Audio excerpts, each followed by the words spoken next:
অর্জুন যখন দুর্গাদেবীকে বলে যে সে তার ব্যবসার কথা ভেবেই অহনার এই হরকতগুলো মেনে নিচ্ছে, তখন এই কথা শুনে দুর্গাদেবী রেগে যায় এবং রেগে গিয়ে অর্জুনের গালে ঠাটিয়ে একটা চড় মারে এবং তাকে এই বাড়ি থেকে তাড়িয়ে দেওয়ার হুমকিও দিয়ে দেয়। হ্যাঁ বন্ধুরা, ঠিক এমনটাই দেখতে চলেছে। এপিসোডের শুরুতেই দেখা যায় যে অর্জুন যখন অহনা ও অহনার বসকে পুলিশ স্টেশন থেকে বার হতে দেখে, তখন তো অর্জুন ভাবতে থাকে যে অহনা হয়তো তার বিরুদ্ধে কোনো কেস ফাইল করেছে। আর তখন গাঙ্গুলি স্যার অহনাকে বলে যে অহনা, আমার দরকারি কাজ আছে, আমাকে এখান থেকে যেতে হবে। তখন দেখা যায় যে অর্জুন পাশ থেকে বলে ওঠে, দেখলে তো অহনা, তুমি যার হয়ে এতক্ষণ তরফদারি করছিলে সে তোমাকে এই মাঝ রাস্তায় ফেলে চলে যাচ্ছে। তখন এই কথার কোনো উত্তর দেয় না অহনা। অহনা তখন গাঙ্গুলি স্যারকে বলে যে গাঙ্গুলি স্যার, আপনি ওনার কথায় কোনো গুরুত্ব দেবেন না, ওনার কথা মনে ভাববেন না, উনি কোথায় কিভাবে কথা বলতে হয় জানেন না। তখন অর্জুন বলে যে আসলেই আমার তোমার সাথে আবারও বিয়ে করাটাই ভুল হয়ে গেছে।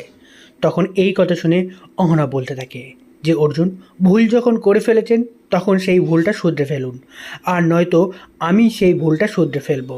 তো এরপর দেখা যায় যে অহনা গাঙ্গুলি স্যারকে বলে যে গাঙ্গুলি স্যার, আপনি আর এখানে দাঁড়িয়ে সময় নষ্ট করবেন না, আপনি এখান থেকে চলে যান।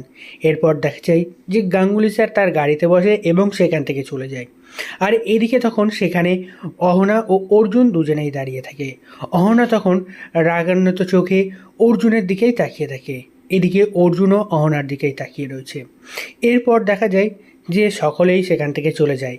এদিকে অহনা দেখা যায় যে বাড়িতে ঢুকছে, আর বাড়িতে প্রবেশ করা মাত্রই দেখা যায় যে অন্যদিকে অর্জুন সকলকে সামনে নিয়ে দাঁড়িয়ে আছে। সে অহনার জন্যই অপেক্ষা করছিল যে অহনা কখন বাড়িতে ফিরবে। আর অহনা এটা লক্ষ্য করে এবং বুঝতে পারে যে এখানে সকলের সামনে আবারও পঞ্চায়েত বসানোর জন্য এখানে ডাকা হয়েছে। তখন দেখা যায় যে অহনা সময় নষ্ট না করে দুর্গাদেবীর সামনে এসে দাঁড়ায় এবং দুর্গাদেবীর সামনে এসে বলে যে মা, আসলে আমি এতদিন এই বাড়িতে ছিলাম শুধুমাত্র তোমার কথা ভেবেই, তোমার জন্যই আমি এই বাড়িতে ছিলাম, কিন্তু আমি আজ থেকে আর এই বাড়িতে থাকতে পারবো না, এই মুহূর্তেই এই বাড়ি ছেড়ে চলে যেতে চাই। তখন এই কথা শুনে তো দুর্গাদেবী অবাক হয়ে যায়। দুর্গাদেবী তখন জিজ্ঞাসা করে যে কি হয়েছে কি।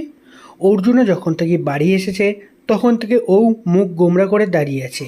আর অন্যদিকে বাড়ির বউরাও তো অবাক হয়ে যায় এবং সকলে মিলে অহনাকে জিজ্ঞাসা করে। ঠিক তখনই দেখা যায় যে দুর্গাদেবী বলে ওঠে যে শুনলাম অর্জুন বলছিল যে তুমি নাকি পুলিশ স্টেশনে গিয়েছিলে, তুমি নাকি অর্জুনের বিরুদ্ধে কোনো কেস ফাইল করেছো।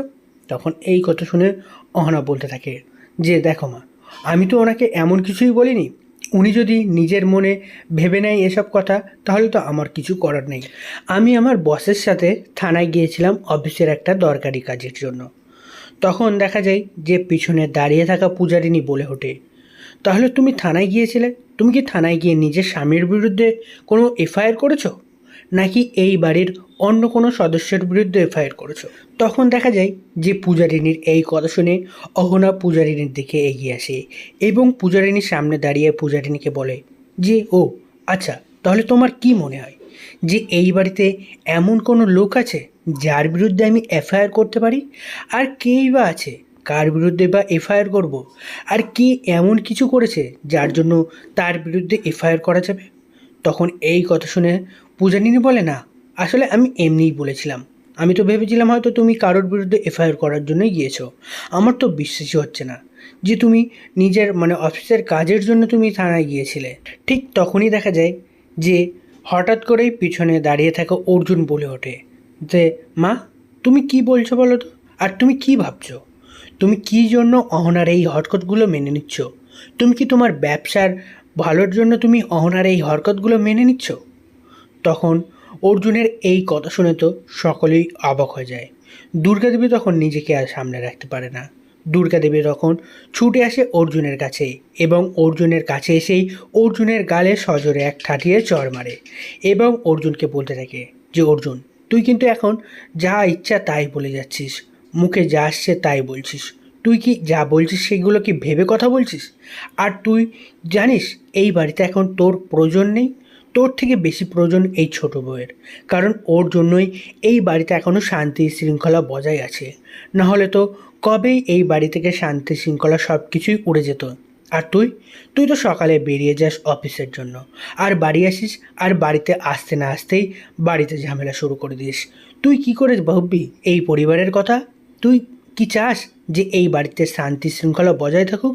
তাহলে যদি এই কথা ভাবতিস, তাহলে কিন্তু তুই বাড়িতে এসেই ঝামেলা শুরু করতিস না। আর একটা কথা মনে রাখ অর্জুন, তুই ভুলে যাস না এই বাড়িটা কিন্তু এখনো আমার নামে আছে। আমি কিন্তু চাইলে তোকে যখন তখন এই বাড়ি থেকে বার করে দিতে পারি। যেমন পল্টুকে বারবার ওয়ার্নিং দিয়েছিলাম, পল্টু যখন শুনলো না, তাকেও আমি বাড়ি থেকে বার করে দেওয়ার জন্য রাজি হয়ে গিয়েছিলাম, কিন্তু ও শেষমেশ ভুল বুঝতে পেরেছিল।